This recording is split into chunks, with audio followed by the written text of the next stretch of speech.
So far, we've identified students in need, identified the areas they are struggling in, and have found interventions to close their gaps in learning.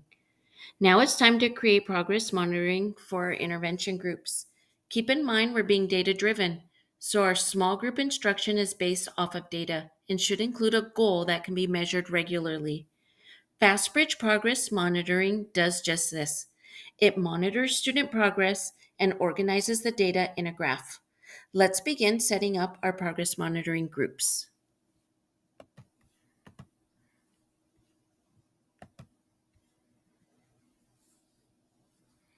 You're probably very familiar on how to get to the screening to intervention report. But just in case, here are the steps as a refresher. Go to MySynUSD, go to Teacher Resources on the left side, go to Illuminate, Assessments, click on Login to FastBridge, click on the Reporting tab, scroll down until you get to the Screening to Intervention report. An important note before we begin. For the most accurate progress monitoring graph on a student, you will want to have them complete the screener on the specific progress monitoring that they will be taking. This will serve as a baseline prior to setting up a progress monitoring plan. If you don't plan to administer this screener prior to setting up this progress monitoring, you can still set up and administer. However, the goal line will be slightly low. Open the Screening to Intervention report. Once you get here to the Screening to Intervention report, we'll be sorting by plan and the plus sign. So you have student names here. You'll go to Plan here, click on Plan, and then if you notice on the left-hand side, there's a minus sign. On your screen, there should be a plus sign. Click on that plus sign. Again, Plan and plus. Once you click on the plus sign, the progress monitoring recommended assessments will show for each of your students. Choose students to add to progress monitoring plan.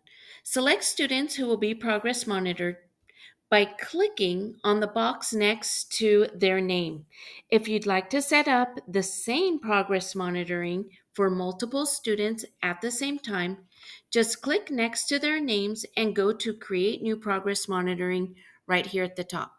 Again, if you have multiple students that have the same recommended progress monitoring assessment, you can click on multiple students at one time and then go to Create New Progress Monitoring.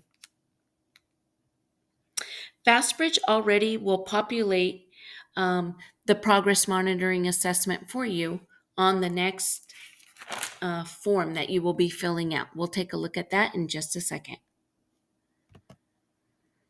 Create the plan. Here's the, again, Create New Progress Monitoring. And here is the form. So when you get to this screen, your students' names will be displayed at the top. You'll select the monitoring user, which will be your name here. Leave the starting form number to its default setting, and that's going to be form number 1. Remember that FastBridge has many forms in the different progress monitoring assessments. We're going to start with form 1. The next time that you progress monitor a student, it'll go to form 2 and then form 3. Because you picked the students with all the same progress monitoring recommendation, the assessment is already here. If you need to change this for some reason, this is a drop-down menu and it does have all the available assessments there for you. On the goal line display on the graph, you're going to want to switch this goal line to fast for a more realistic goal. Okay, on this part of the form, under timing, you're going to select the start and end date. You may want to set the date for the end of the school year, for example, May 31st.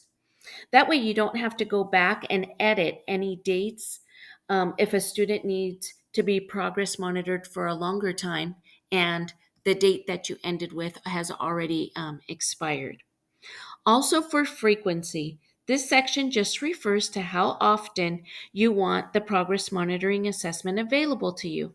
Do you want to access the assessments 1 time per week, 2 times per week, 3 times per week? Typical setup is 2 to 3 times per week to have plenty of assessment access to the assessments.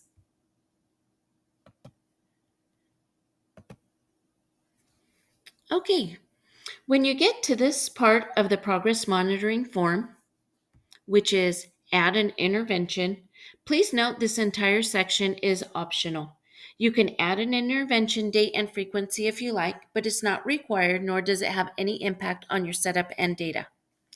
More importantly, um, it's crucial that you go ahead and go down to the bottom of this screen and press save in order to set up your progress monitoring completely. Finding the progress monitoring plans. Before progress monitoring students, you'll have to find the progress monitoring plans, and these can be found when you click on the progress monitoring tab up here at the top of the screen.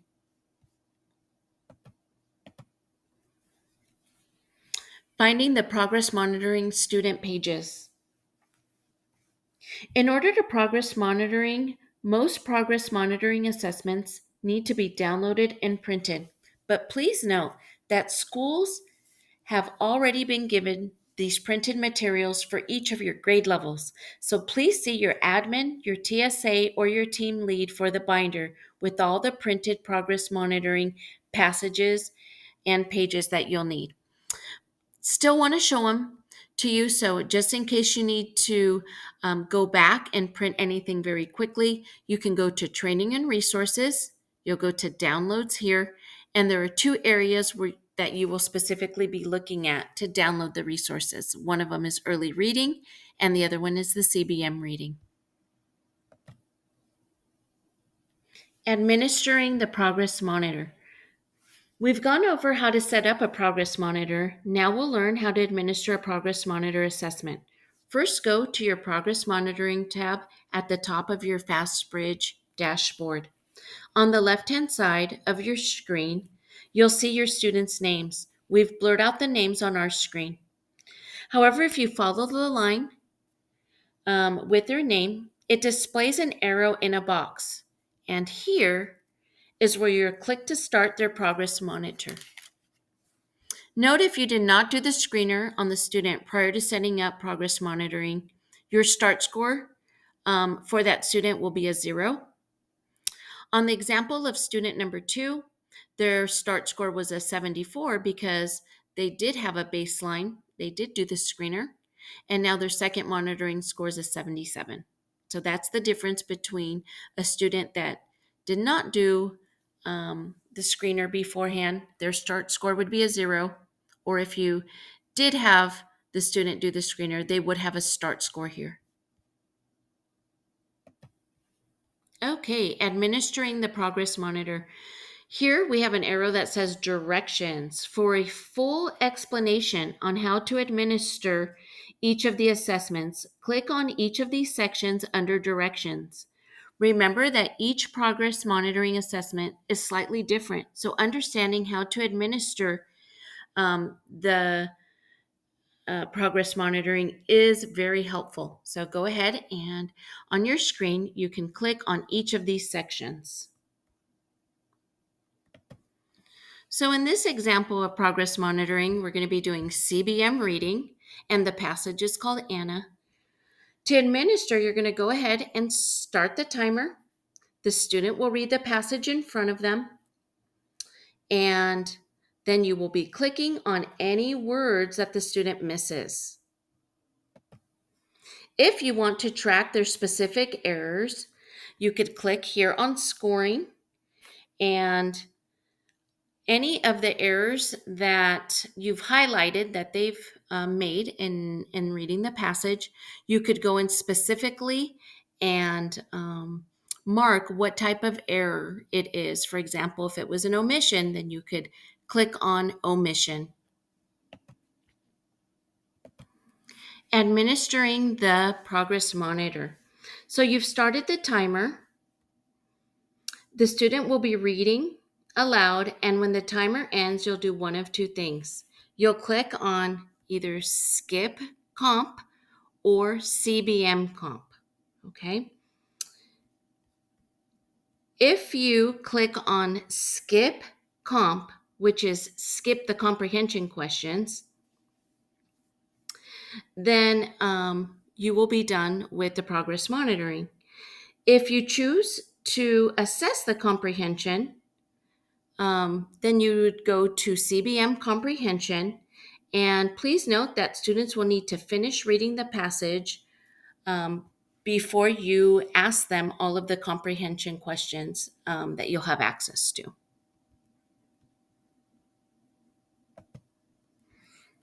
Okay, so here are a few extra need to knows. If you want to release a student from progress monitoring, if you want to edit their progress monitoring setup, or if you want to take a look at their progress monitoring report graph, you're going to go ahead and click here next to the student's name, and this blue bar here will appear. And here's where you can release, edit, or look at their progress monitoring graph. And keep in mind, you can even print those graphs up if you like. Okay, so in this video, we've gone over the basics of setting up progress monitoring, and now you're set to go. Should you have any questions, feel free to always reach out to one of your elementary TSAs for assistance. You got this.